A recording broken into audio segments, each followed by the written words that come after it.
오늘 말씀은 끈질긴 기도라는 제목으로 함께 은혜를 나누려고 합니다. 우리가 믿음의 사람들은 다 기도의 사람들이었습니다. 그들은 다 한결같은 기도의 사람이었고, 그들의 기도를 살펴보면 그냥 한두 번 기도 드리고 마는 것이 아니라 그들의 평생에 걸쳐서 하나님과 교제하며 기도하는 그런 간구의 사람들이었습니다. 우리가 대표적으로 야곱을 살펴보면 야곱은 끈질긴 기도의 사람이었죠. 우리가 성경에 보면은 야곱이 고향으로 돌아갈 때 형 에서를 만날 생각에 두려워하게 되어집니다. 가족들을 다 먼저 보내고 자기 혼자 남아서 야복 강가에서 기도를 해요. 하나님 살려주세요. 근데 그 기도의 모습이 얼마나 간절하고 치열했으면 성경에서 씨름하는 모습으로 표현을 하고 있습니다. 날이 새도록 하나님을 붙들고 놓지 않고 간절하게 기도합니다. 하나님께서 날이 새므로 이제 나로 하여금 가게 하라고 하는데도 야곱은 그 하나님의 옷자락을 붙들고 매달리며 나를 축복하기 전까지는 내가 이 손을 놓지 못하겠노라고 이야기를 합니다. 결국에 하나님께서는 그런 야곱의 그런 끈질긴 기도에 못 이기고 그의 간구대로 그를 축복해 주십니다.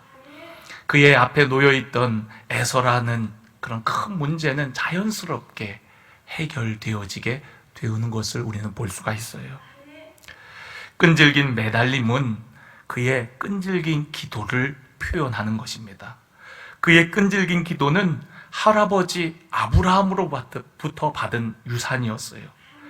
아브라함도 역시 끈질긴 기도의 사람이었습니다. 창세기 18장에 보면은 아브라함은 부지 중에 천사를 대접하게 되어집니다. 하나님께서는 그런 아브라함에게 뭐 숨길 것이 있겠느냐 하면서 그 천사들을 통하여서 하실 일들을, 계획들을 아브라함에게 말씀해 주십니다. 근데 그 계획은 정말 놀라운 것이었어요. 소돔과 고모라 성이 곧 하나님의 진노 가운데 멸망한다는 이야기였어요. 아브라함은 그 하나님의 계획을 듣고서 그 자리에 무릎을 꿇습니다. 그리고 하나님 앞에 논쟁하듯이 하나님 앞에 간절하게 기도하기 시작합니다. 하나님, 그 땅에 분명 의인들이 있을 터인데 의인 50인이 있다면 하나님, 그래도 그 땅을 멸망시키겠습니까? 어찌 하나님께서 악인들과 의인들을 멸망시킬 수 있겠습니까? 의인 50이 있다면 하나님 그 땅을 용서하시겠습니까? 그렇게 기도해요. 하나님께서는 그 아브라함의 기도에 그래, 내가 의인 50이 있다면 내가 그 땅을 용서하겠다. 그렇지만 그 땅에는 의인 50이 없는 거예요. 아브라함은 끈질기게 하나님 앞에 더 간구합니다. 하나님, 그러면 45명이 있으면 그래도 그 땅을 멸하시겠습니까? 하나님, 40명은요? 하나님, 정말 죄송한데 30명이 있다면 어떻게 하시겠습니까? 하나님, 정말 죄송합니다. 20명이 있다 해도 그 땅을 멸하시겠습니까? 하나님, 한 번만 더 여쭙겠습니다. 하나님, 10명이 있다고 해도 그 땅을 멸하시겠습니까? 아브라함은 6번이나 하나님 앞에 물으며 그 땅을 위해서 기도하는 모습을 볼 수가 있습니다. 그 땅에 의인 10명이 없었던 거예요. 하나님께서는 아브라함을 생각하셔서, 아브라함이 그렇게 끈질기게 기도했던 이유는 그 멸망시키려고 하는 땅에 아브라함의 조카 롯이 살고 있었거든요. 하나님께서는 아브라함을 생각하셔서 그 조카 롯에게 구원을 베풀어 주십니다. 아브라함의 그 끈질긴 기도, 간절한 기도를 들으시고 하나님께서는 조카 롯을 긍휼히 여기시고 구원해 주시는 것을 우리는 볼 수가 있습니다. 오늘 우리가 읽은 말씀은 엘리야에 대한 말씀입니다. 엘리야는 선지자를 대표하지요. 또 엘리야는 많은 기적을 일으켰던 기적의 사람이기도 합니다. 그러나 사실 엘리야는 기도의 사람이에요. 엘리야의 기도를 통해서 하늘에서 불이 내리고 또한 3년 6개월 동안 비가 내리지 않던 땅에 비가 내리는 그런 놀라운 기적과 은혜를 경험하게 되어집니다. 그토록 놀라운 엘리야의 기도의 비밀은 무엇일까요? 또 어떻게 그는 그토록 강력한 기도의 사람이 될 수 있었을까요? 그것은 바로 엘리야는 늘 기도하는 사람이었기 때문에 그렇습니다. 우리가 열왕기상 18장을 읽어보면 엘리야가 450명의 바알의 숭배자들, 그 선지자들과 대결을 벌이게 되어집니다. 엘리야가 손을 들어 기도할 때 하늘로부터 즉시로 불이 떨어져 갖고 하나님의 놀라운 응답을 경험하게 되어지거든요. 근데 그 화려한 그런 기도의 응답 이면에는 엘리야가 오랫동안 하나님과 교제하며 골방에서 기도했던 기도의 시간들이 있었다라는 거예요. 우리도 늘 엘리야의 기도를 떠올리며 우리도 손을 들 때 하나님께서 강력하게 역사해 주시기를 우리는 바라고 사모합니다. 그런데 그런 기도가 있기 이전에 오랫동안 골방에서, 아무도 보지 않는 그 골방에서 은밀하게 기도하는 기도의 시간들이 축적되어서 그런 놀라운 기도의 응답의 역사가 있었다라는 거예요. 열왕기상 17장을 보면은 하나님께서 이스라엘 백성들이 너무 죄를 많이 짓고 우상 숭배를 하니까 하늘문을 닫아버리십니다. 그래서 3년 넘는 세월 동안 비가 내리질 않아요. 이스라엘 왕은 그런 엘리야를 어떻게 해서든 찾아서 어떻게 하려고 그렇게 하지만 하나님께서는 그런 엘리야를 숨겨주십니다. 어디로 숨기시죠? 사르밧이라는 작은 마을의 과부의 집으로 보내세요. 비가 내리지 않으나 흉년 가운데 너무너무 사람들의 삶이 어렵습니다. 이 과부의 가정도 이제 남은 식량이 그냥 가루 조금 하고 기름 조금 남아 있는 거 가지고 이제 마지막 떡 한 조각을 만들어 갖고 그거 아들과 먹고 죽을 작정이었어요. 근데 그런 가정에 하나님께서 엘리야를 보내십니다. 아니, 하나님께서 이왕 보내실 거면 좀 넉넉한 가정에 보내시면 얼마나 좋아요. 그런데 과부의 가정, 그것도 이제 먹을 것도 없어갖고 이거 하나 해서 만들어갖고 먹고 죽으려고 하는 그런 가정에 하나님의 사람을 보내신 거예요. 하나님의 사람 엘리야가 그 떡을 가지고 오라고 합니다. 마지막 남은 떡을. 아마 저 같으면은 제가 뭘 주고 왔을 텐데 엘리야는 그 떡을 가져오라는 거예요. 하나밖에 안 남은 떡을. 그런데 그 떡을 하나님의 사람에게 내어드립니다. 어떤 일이 벌어졌죠? 그 가정에 3년 6개월 동안 가루가 떨어지지 않고, 가루통에 가루가 떨어지지 않고, 기름병에 기름이 떨어지지 않는 놀라운 기적을 경험하게 되어집니다. 흉년 가운데에도 하나님의 그런 돌보심을 경험하게 되어져요. 하나님은 우리의 작은 헌신을 기뻐하세요. 하나님은 없는 데에서 있게도 하실 수 있는 분이시죠. 그러나 우리의 작은 드림을 통해서 하나님은 역사하실 때가 많습니다. 우리가 오병이어에서도 예수님께서는 말씀으로 세상을 창조하신 분이시기 때문에 아무것도 없는 곳에서도 얼마든지 만들어내실 수 있는 분이지만, 어린아이가 가져온 도시락, 물고기 2마리와 보리떡 5개를 가지고서 감사기도를 드리신 후에 그것을 기적의 재료를 삼아서 풍성한 은혜들을 경험케 하십니다. 우리의 작은 것을 통하여서 하나님 역사하세요. 사르밧 과부 그가 드린 그 조그만한 떡 한 조각이 그 가정에 3년 6개월 동안 기름이 떨어지지 않고 가루가 떨어지지 않는 놀라운 기적을 경험하게 하십니다. 얼마나 감사했을까요? 얼마나 기뻤을까요? 다들 흉년으로 힘겨워하는 그때에 하나님의 사람이 와서 그렇게 걱정 안 하고 살아갈 수 있게 되었으니 얼마나 기뻤겠습니까? 그런데 여러분, 그 기쁨도 오래 가지 못했어요.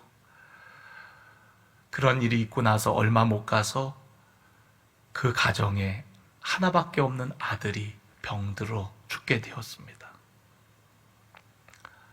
아니, 하나님의 사람이 와 계신데 어떻게 이런 일이 있을 수가 있지? 그러나 여러분, 우리 하나님의 사람들에게 때로는 원치 않는 고난과 어려움은 그것으로 끝나는 것이 아니라 그것을 통해서 하시고자 하는 하나님의 놀라운 일들이 있는 줄로 믿습니다. 하나님의 계획과 섭리 속에 우리에게 고난도 허락하시는 것이지 고난 그 자체로 끝나는 것이 아니라는 거예요. 우리가 요한복음에도 보면 요한복음 9장에 날 때부터 맹인된 자가 나옵니다. 제자들이 묻습니다. 예수님, 이 사람이 날 때부터 맹인된 것은 그 부모의 죄입니까? 그 사람의 죄입니까? 예수님께서 뭐라고 말씀하시죠? 그 부모의 죄도 그 사람의 죄도 아니다. 하나님의 영광을 위하여 그리 된 것이다 라고 말씀하세요. 그러니까 여러분, 우리들은 어떤 고난과 시련도 하나님의 계획 속에 하나님의 영광을 위한 것이지 결코 그 고난과 시련으로 끝나는 게 아니라는 거예요. 그래서 우리가 지난주 추수감사절을 지키면서 우리가 가시조차도 감사한다 그랬어요. 그 가시를 통해서 하나님께서 이루고자 하는 하나님의 놀라운 섭리가 있기 때문에. 할렐루야. 여러분, 이 사르밧 과부의 가정도 마찬가지입니다. 그 가정에 하나님의 사람이 와 계시는데 더 큰 아픔과 고통이 찾아온 거예요. 차라리 그때 굶어 죽었으면 이런 아픔을, 이런 슬픔을 겪지 않았을 텐데 하나님의 사람이 우리 가정에 오셔서 좋은 일만 있을 줄 알았는데 내 목숨보다도 더 사랑하는 아들이 병들어 죽게 되어진 거예요. 여러분, 엘리야의 마음도 얼마나 힘들었겠습니까? 얼마나 아팠겠습니까? 이 가정에 와서 이런 어려움과 고통을 보는 엘리야는 얼마나 힘들었겠습니까? 우리가 열왕기상 17장 말씀을 좀 살펴보면 17장 18절, 여인이 엘리야에게 이르되 하나님의 사람이여, 당신이 나와 더불어 무슨 상관이 있기로 내 죄를 생각나게 하고 또 내 아들을 죽게 하려고 내게 오셨나이까? 라고 고백하는 모습을 볼 수가 있어요. 하나님의 사람 엘리야가 오므로 죄가 생각났고 그 죄로 말미암아 결국에 오늘 이런 일들이 벌어졌다라고 이야기를 하는 거예요. 그러나 여러분, 이 가정을 향한 하나님의 더 크신 뜻이 있는 줄로 믿습니다. 날 때부터 맹인된 자가 하나님의 영광을 위한 도구였듯이 이도 역시 하나님의 영광을 나타내시기 위한 일이었는 줄로 믿습니다. 엘리야가 그에게 그 아들을 달라 하여 그를 그 여인의 품에서 받아 안고 자기가 거처하는 다락에 올라가서 자기 침상에 누입니다. 그리고 하나님께 부르짖어 기도해요. 20절에 보면 여호와께 부르짖어 이르되 내 하나님 여호와여, 주께서 또 내가 우거하는 집 과부에게 재앙을 내리사 그 아들이 죽게 하셨나이까? 하고 그 아이 위에 몸을 3번 펴서 엎드리고 여호와께 부르짖어 이르되 내 하나님 여호와여, 원하건대 이 아이의 혼으로 그의 몸에 돌아오게 하옵소서 하니 여호와께서 엘리야의 소리를 들으심으로 그 아이의 혼이 몸으로 돌아오고 살아난지라. 엘리야가 그 아이를 안고 다락에서 방으로 내려가서 그의 어머니에게 주며 이르되 보라 내 아들이 살아났느니라. 여인이 엘리야에게 이르되 내가 이제야 당신은 하나님의 사람이시요 당신의 입에 있는 여호와의 말씀이 진실한 줄 아노라. 할렐루야. 여러분, 이 여인으로 하여금 하나님을 온전히 믿도록 하기 위해서 그런 놀라운 섭리 가운데 하나님의 사람 엘리야를 그 가정에 보내셔서 그런 놀라운 기적을 경험케 하신 것이죠. 엘리야가 살던 그 당시는 여러분 우상 숭배가 가득하고 영적으로 가장 어두웠던 시대입니다. 믿음의 사람을 눈 씻고 찾아봐도 찾아볼 수 없는 그런 시대였어요. 그래서 엘리야가 나만 남았다라고 나중에 그런 고백의 기도를 드리잖아요. 눈 씻고 찾아봐도 믿음으로 사는 사람을 찾아볼 수가 없는 거예요. 그런 시대가 바로 엘리야의 시대입니다. 그런데 하나님께서는 엘리야를 그 과부의 가정에 보내어서 그 과부로 하여금 오늘도 살아계신 하나님, 역사하시는 하나님, 생명의 하나님, 그 하나님 믿을 수 있도록 한 여인에게 믿음을 가르치도록 믿음을 깨닫도록 살아계신 하나님을 경험하도록 엘리야를 보내신 것이죠.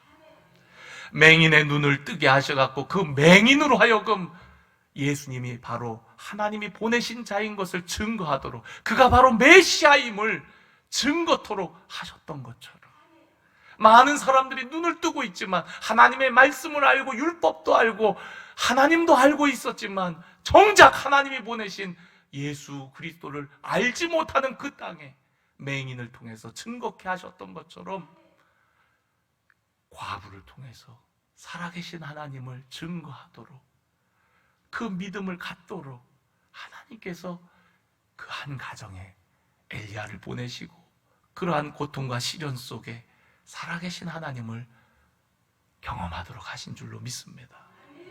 여러분, 엘리야가 그 아이를 자기 다락에 누이고 기도할 때 여러분 어떻게 기도합니까? 그 아이의 시신에 자기를 포개고 간절하게 기도합니다. 한 번 기도해도 하나님의 응답이 없습니다.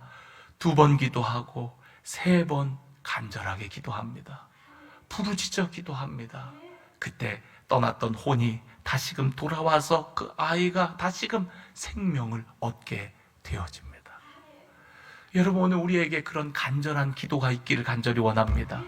엘리야는 3년 6개월 동안 그 다락에서 기도하면서 하나님의 때를 기다리고 있었어요. 하나님의 말씀을 기다리고 있었어요. 그리고 마침내 어느 날 하나님께서 3년이 지난 어느 날 하나님께서 말씀하십니다. 내가 이제 비를 내릴 터이니 너는 가서 이스라엘 백성들에게 전하라고. 열왕기상 18장 1절에 보면 많은 날이 지나고 제3년에 여호와의 말씀에 엘리야에게 임하여 이르시되 너는 가서 아합에게 보이라. 내가 비를 지면에 내리리라 라고 말씀하세요. 여러분, 엘리야가 그런 놀라운 기도의 기적들, 역사들을 나타내기 이전에 3년 6개월 동안 바로 그 사르밧 과부의 다락방에서 머물면서 기도하고 있었던 거예요. 기도하면서 하나님의 때를 준비하고 있었던 거예요. 그런 골방의 기도가 쌓이고 쌓여서 축적되어서 마침내 그가 세상에 하나님의 영광을 드러내고 나타내게 되어지는 것이죠. 여러분, 기도는 절대로 낭비가 없습니다. 기도는요, 쌓이게 되어 있어요.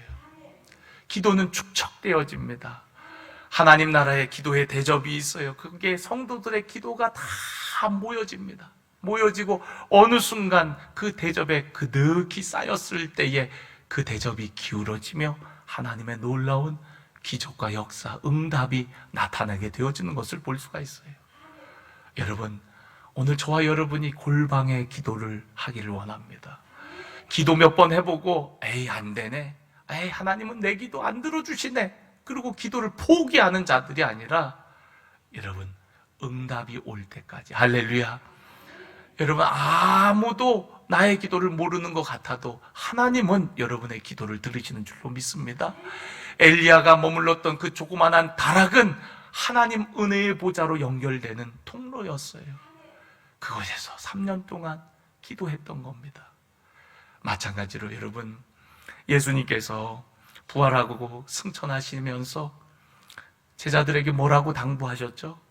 너희는 예루살렘을 떠나지 말고 아버지께서 약속하신 성령을 기다리라고 말씀하세요.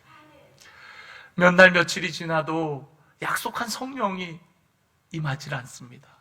그래도 120명 남은 그 예수님을 따르던 제자들이 열심히 마가의 다락방에 모여갖고 기도할 때에 마침내 약속하신 성령이 임하게 된 줄로 믿습니다. 여러분, 그렇게 끈질기게 기다리는 자에게 하나님의 약속이 이루어지는을 여러분 믿으시길 바랍니다. 그래서 여러분, 기도는 언제까지 해야 되느냐? 하나님의 약속이 이루어질 때까지 기도하는 겁니다.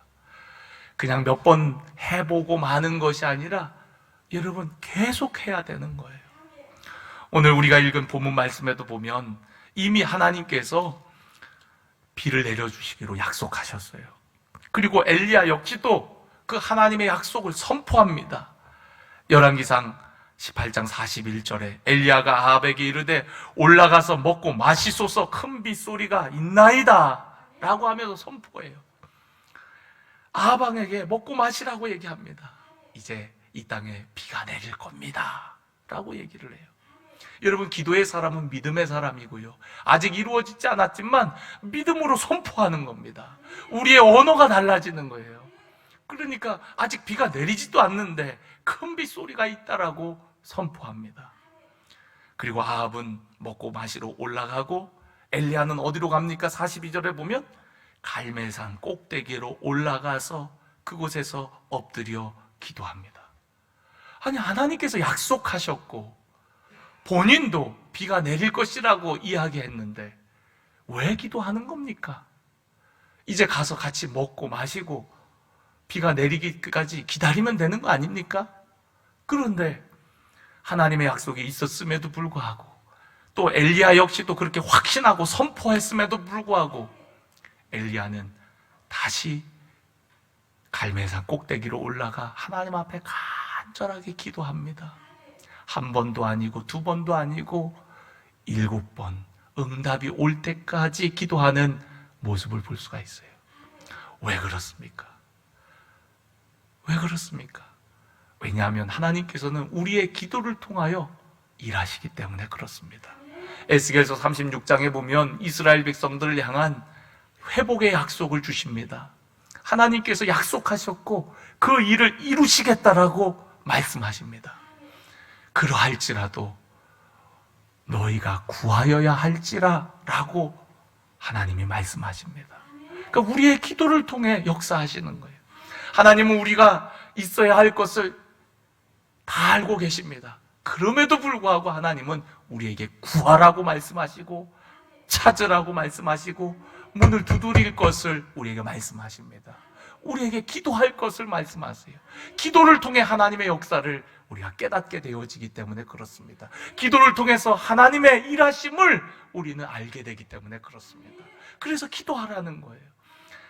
하나님이 비를 내려주시기로 약속하셨지만 그 뜻이 이루어지기까지 엘리야는 다시 기도의 자리로 나아가 기도합니다. 그의 기도의 모습을 한번 보십시오. 여러분, 올라가서 땅에 꿇어 엎드려서 그의 얼굴을 무릎 사이에 넣고 그의 사환에게 이르되 바다 쪽에 바라보라. 그가 올라가 바라보고 말하되 아무것도 없습니다. 이르되 7번까지 다시 가라. 7번째 이르러서는 그가 말하되 바다에서 사람의 손만한 작은 구름이 일어나나이다. 이르되 올라가 아합에게 말하기를 비에 막히지 아니하도록 마차를 갖추고 내려가소서 하라. 여러분, 엘리야가 어떻게 기도하지요? 무릎과 무릎 사이에 자기의 얼굴을 엎드리고 기도합니다. 그리고 사환에게 시켜서 그 기도의 응답의 징조를 보도록 해요. 한 번이 아니라 7번까지 여러분, 이 7번이라는 것은 단순한 횟수가 아니라 응답될 때까지. 할렐루야. 우리가 어떤 제자가 예수님께 우리가 누구를 용서할 때 몇 번 용서해야 됩니까? 물었을 때 7번씩 70번이라도 용서해 주라는 것은 단순한 횟수를 얘기하는 것이 아니라 완전한 용서를 얘기하는 거잖아요. 그런 것처럼 여기서 7번이라는 것은 단순한 횟수가 아니라 응답이 임할 때까지 기도할 것을 우리에게 말씀하고 있는 거 아니겠습니까? 어떤 분들이 40일 작정 기도를 해요. 또 나름대로 날짜를 정하고 작정 기도를 합니다.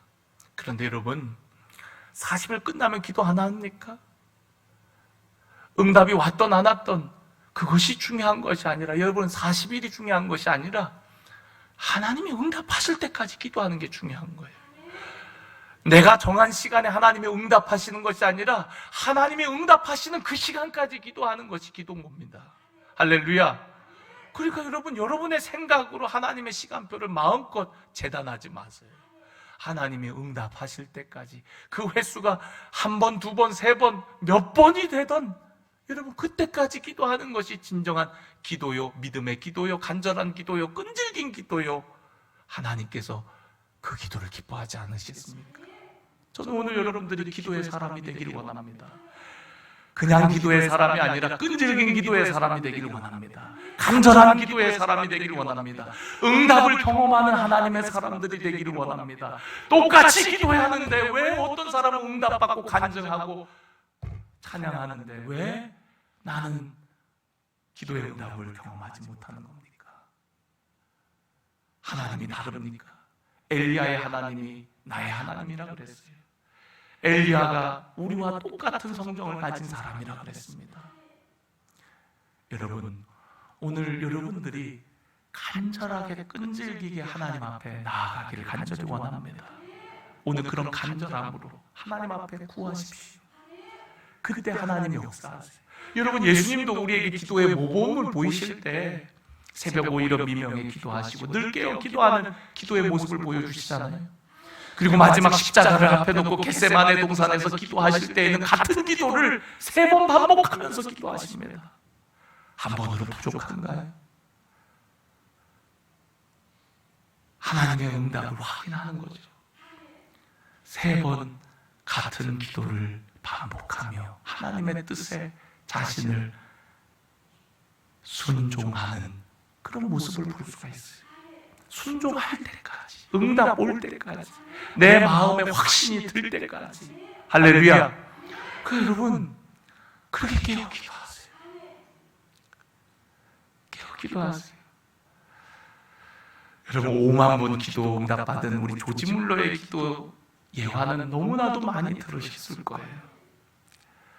그가 기도를 시작하기도 전에 하나님께서 응답하시는 일들도 얼마나 많았나 몰라요. 그런데 그렇게 기도 응답을 많이 받았던 조지 물러도 오랫동안 응답을 받지 못하는 기도 제목이 있었다 그래요. 그의 친구가 5명이 아주 절친한 친구가 있는데 그들을 위한 기도가 그렇게 빨리 응답이 안 됐다고 합니다. 첫 번째 친구는 1년 6개월 만에 주님께로 돌아와 회심하고 하나님을 섬기는 자가 되었어요. 두 번째 친구는 그로부터 5년이 더 지난 후에 기도의 응답을 경험하게 되어집니다.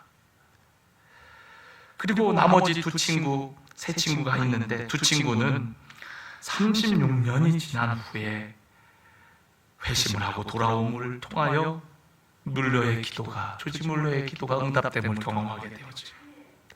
마지막 남은 한 친구는 죽을 때까지도 그의 기도가 응답되지 않는 것 같았어요. 그러나 마지막 한 친구는 조지 물러의 장례식에 와서 끝끝내 회심을 하고 거기서 변화가 되어집니다. 여러분, 52년 만에 그의 기도가 응답이 되었어요. 52년 만에. 그러니까 여러분, 뮬러의 기도가 얼마나 끈질긴 기도입니까? 우리는 누군가를 놓고 기도할 때에 몇 년 기도하다가 안 되면 저 사람은 하나님이 택하신 자가 아닌가? 그러고서 우리는 쉽게 포기해버릴 때가 얼마나 많았어요. 우리 2주 전에 전도축제가 끝났지만 여러분 포기하지 마세요. 여러분 작정하고 기도하신 분들이 반드시 돌아올 것을 믿고 끈질기게 기도하시기를 바랍니다. 저 역시도 전도축제는 끝났지만 여러분들이 작정하고 내신 그 영혼들을 제 사무실에 여전히 붙여놓고 기도합니다. 하나님, 이 사람들이 돌아올 줄로 믿습니다. 우리 성도들의 기도가 결코 땅에 떨어지지 않고 반드시 응답될 것을 믿습니다. 그러고서 그거 보면서 계속 기도하는 거예요. 바라보며 기도하는 겁니다. 또 생각나면 또 기도하고, 하나님 역사해 주세요. 이 영혼들 다 구원받게 해주세요. 여러분 포기하지 마세요. 조지물로 52년간 여러분, 하나님은 어떻습니까? 하나님께서 왜 재림 예수께서 더디 오시는 겁니까? 하루가 천년같이, 천년이 하루같이 한 영혼이라도 더 주께로 돌아오기를 기다리며, 그렇게 우리 주님께서 하나님 보좌 우편에서 우리를 위하여 간구하고 계신 거 아닙니까? 예수님은 하늘에 올라가셔서도 끈질기게 하나님 보좌 우편에서 계속 기도하고 계신다는 거예요. 계속. 여러분, 기도를 쉬지 마시기를 바랍니다. 깨어 기도하시길 바랍니다. 2023년 하나님께서 주신 약속, 은혜와 감동을 여러분 붙들고 다시 한번 기도하시길 바랍니다. 남은 한 달 깨어 기도하며 여러분 하나님의 응답이 올 때까지, 마음의 확신이 올 때까지 여러분 더욱 부르짖어 간구하는 우리 사랑하는 성도 여러분들 되시기를 간절히 원합니다. 여러분, 엘리야가 3년 6개월 동안 다락에서 은밀하게 기도했던 것처럼 많은 믿음의 사람들이 그렇게 기도했어요. 그리고 그렇게 골방에서 기도할 때 하나님은 은밀한 중에 그의 기도를 들으신다 그랬어요. 바울도 원래는 사울이었지 않습니까? 그가 다메섹 동상에서 예수님을 만나고 나서 그리고서 바로 쓰임받았던 것이 아니에요. 예루살렘에 갔지만 사람들이 그에 대한 선입견 때문에 그를 온전히 받아들이질 못합니다. 그는 다시 고향으로 가서 13년 동안 골방에서 기도합니다. 그리고 하나님께서 그를 이방의 그릇으로 택하셨다 그랬는데 그 때가 오기를 13년 동안 기도하며 때를 기다리는 거예요. 그리고 마침내 안디옥의 복음이 전거되어질 때에 바나바가 그를 불러다가 사역자로 세워서 쓸 때에 그 땅에 놀라운 부흥의 역사가 그를 통해서 나타나게 되어지는 것이죠. 여러분, 13년 동안 골방 기도를 했어요. 여러분, 우리의 기도가 결코 없어지지 않습니다. 하나님 언제 응답하시지? 하나님 나 혼자 이렇게 기도하는 거 알고 계신가? 다 알고 계세요. 우리의 그 기도가 쌓여서 마침내 때가 되자 하나님께서 엘리야를 갈멜산에 세우셨던 것처럼 마침내 이방의 복음 증거를 위해서 안디옥에 바울을 세우셨던 것처럼 여러분, 오늘 우리의 기도를 통하여서 마침내 복음이 열방에 비추어지게 되어질 줄로 믿습니다. 저는 우리 반석교회가 무엇보다 깨어 기도하는 교회가 되어지기를 원합니다. 우리 성도들의 기도 소리로 이 땅 가득히 울려 퍼지기를 간절히 원합니다. 우리의 기도 소리가 이 땅을 덮어버릴 뿐만 아니라 이 기도의 소리가 저 대관령을 넘어 이 대한민국을 또 열방을 향하여 나아가는 기도가 되어지기를 간절히 원합니다. 마가 다락방의 120문도의 그 기도, 그곳에 하나님의 성령이 임해서 온 세계로 복음이 증거되어졌던 것처럼 오늘 우리의 기도를 통하여서 세계 열방에 복음의 빛이, 그리스도의 복음이 온전히 증거되어지기를 간절히 원합니다. 오늘 간절히 끈질기게 기도하는 우리 하나님의 사람 되기를 간절히 축복합니다.